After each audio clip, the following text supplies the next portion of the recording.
Welcome back as we take a look at temperatures at this 11 o'clock hour. Of course, a late edition of Watch Fox News as the president spoke earlier. So it went on about 15 minutes later than normal. Mid-70s, upper 60s, the exception for Ridgeway. Highs today, low 90s, upper 80s in most locations with morning lows into the mid-60s. Let's take a look at satellite and radar across the Palmetto State, and you can see a quiet day continuing into a quiet night. However, we will see the potential for some patchy fog as we go through the overnight time frame, similar to what we dealt with early this morning. So please keep that in mind for your morning commute, especially if you know you have a school zone where the kids may be waiting for the school bus or you see them walking to school.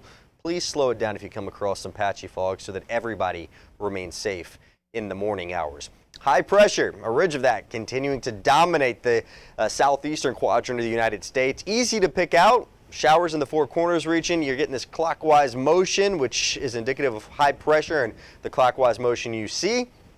And quiet weather in the southeast. A few pop-up thunderstorms. This is a typical summertime pattern that we are seeing, but all in all, pleasant weather here, just a little bit above average. Activity in the tropics.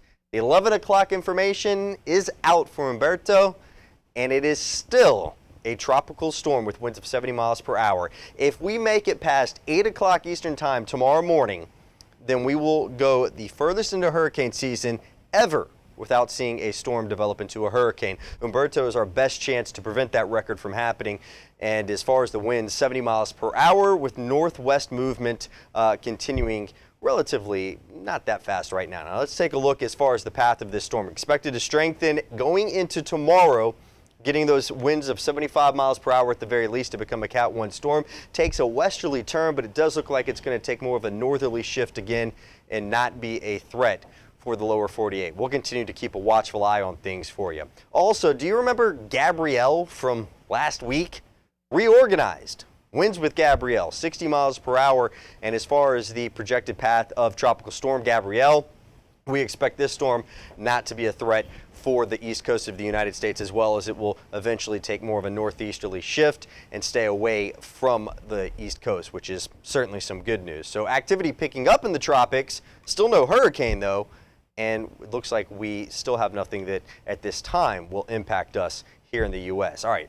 High pressure, that continues to be the story for the eastern part of the United States. So we'll just go on and put Future Watch into motion and take you through 24 hours because there's really nothing new to tell you. Just take today, and that's what we're going to do again heading into tomorrow. Patchy fog tonight in the mid-60s from 73 and sunshine by 9 to 93 and mostly sunny at 5 o'clock Wednesday afternoon. 91 come Thursday, turning partly cloudy. A cold front bringing rain chances on Friday.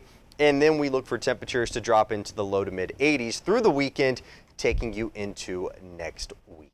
This is a late edition of Watch Fox News at 10, now after 11 o'clock. Brian McConkey's up next with sports.